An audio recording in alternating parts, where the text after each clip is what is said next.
Okay, welcome to the second video on structs. In this video, we're going to talk about how to fill the data in the struct by user input and passing structs to functions. All right, so let's refresh the struct that we were talking about. So we have our preprocessor directives up here, like pound include stdio.h and string.h for string copy. Then we have our struct. I'm going to simplify our struct by putting only 3 fields in it, just so I don't have to write so much. So we're going to define our structure up here, type def struct, and we're still going to use a student, but we're just going to have a last name, an ID, and a GPA. Of course, you can put as much data, as many fields as you want in your struct. It's just because I'm writing this, it's better to put less. So we'll have a char last name array, size 20. That's an array that's storing the last name of our student. Then we will have an integer for the ID, and we will have a double for the GPA. Of course, you could put more information in your structure, in your student structure, or whatever type of structure you're making. But we're just going to have 3 fields for now. These are called fields, and this field is an integer. The name of our struct is student, and this goes globally above the function prototypes, and there are examples on Canvas for you to see. So the function prototypes are here, and then I start my main function. So now I'm going to just pretend now that I am inside of my main function. So we're just going to go over here and start here from inside of the main function. So I'll just remind you that here I am inside my main function. Now I can declare instances of my struct anywhere in my program. I'm just making it simpler by starting with just the main function. But if I have a function that needs to declare an instance of a student, I certainly can do that within any function that I want. So how do I declare instances of students? I put my new data type, which is student, and then I just come up with names like student S1, S2, S3. Like that would declare an instance of 3 students. I could also declare an array of students. So I would put my data type, student, and then I would name my array. I'm going to name it list, and this would be a list of students, and I can make this list however many I want, just say 5. So what this is going to create for me right here, this is going to create a list of students. It's going to give me an array full of students, and we will start talking about that in a minute. What this is going to do is just going to give me 1 student, 2 students, 3 students. This list is full of 5 students. So either way, depending on what you want to do, if you just want to deal with a couple students, you would just declare a couple instances of student. But if you needed to manage a whole list or a whole class, then you might want to use an array to store all of that information. So let's talk about now, how do I fill in by user input? So I would like to fill in the information on student 1, student S1, with user input. So the way you would do that is you would just have to prompt printf, enter the last name,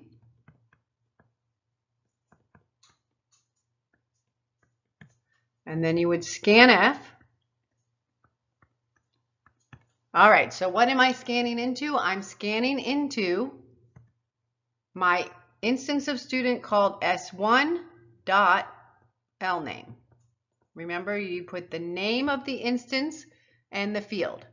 And what is the data type of lname? The data type of lname is a character right over here. The data type of lname is a character array. So in order to scan into a character array, I use %s. And I'm not going to use the ampersand here because a character array does not use the ampersand. Now, if I want to scan in the GPA,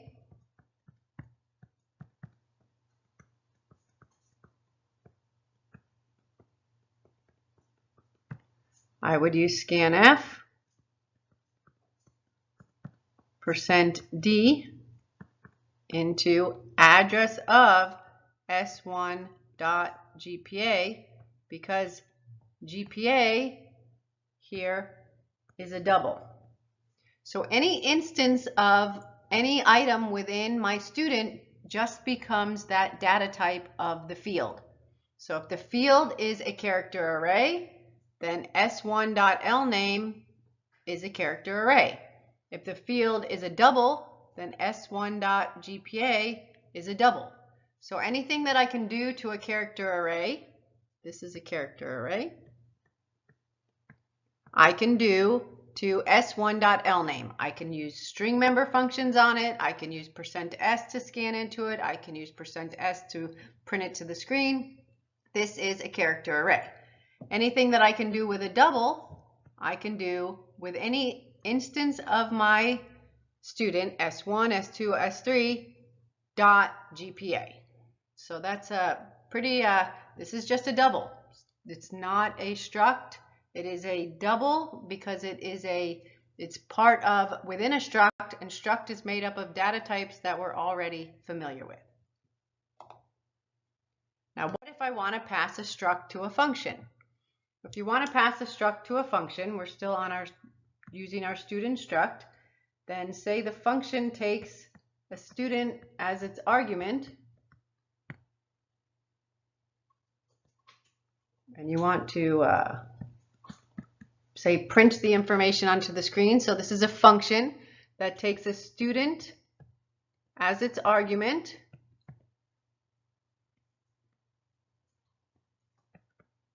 So this is, the data type is student, the name is a student, so it's going to take a student as its argument, the same way that we did with functions that take integers, doubles, or anything else. It's going to, I don't like this name, a student, we'll just call this student S1, it's easier. It's just going to make a copy of the student that is passed to it. So if the function call to this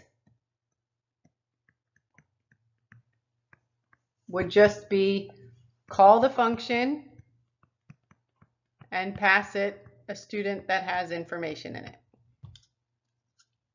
Let's call this S10 just to make it easier. So you call the function, you pass it S1, and what's going to happen here is S10 is going to get declared, and it's going to copy all of the information that was in S1.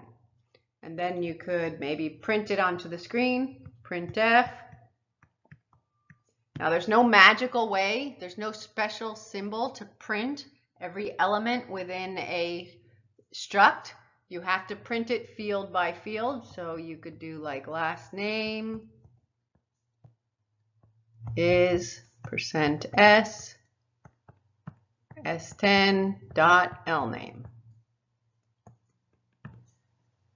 Printf ID is %d s10.id. Printf GPA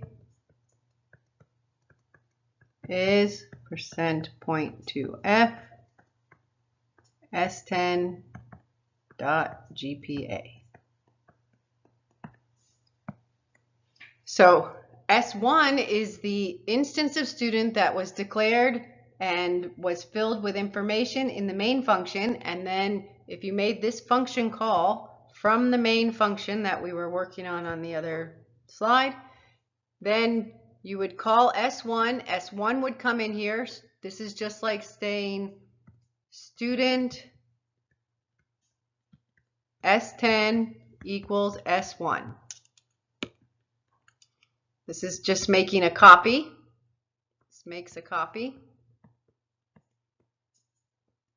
Just the same way that if you pass a copy of an integer, it will make a copy, or you pass a double, it will make a copy, or you pass a character, it will make a copy. All right, now what if we wanted to have our function fill in? So we have these instances of student, like student S2 and S3, but we want to use a function in order to fill an instance of student. So let's do the function definition over here. So this is not complete because I don't have room to write a complete program, but the function definition, this is a function that declares a temporary instance of student, fills all the fields of that temporary instance of student, and then returns it. So the return type is going to be student. The name of it is going to be fill. It's not going to take any arguments. And what I'm going to do here is I'm going to declare a temporary student. And then I'm going to one by one, I'm going to prompt and fill in each field of my temporary student. So scanf %s into temp.lname,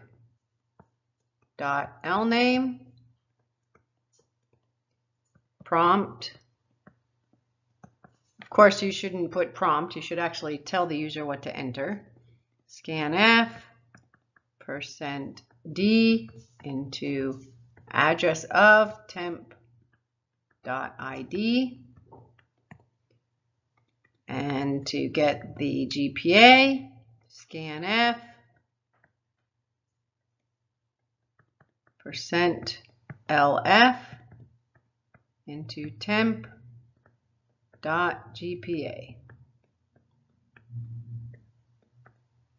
And then after that, I need to return, because my return type is a student, so I need to return a student back from this function to match. So I'm going to return temp.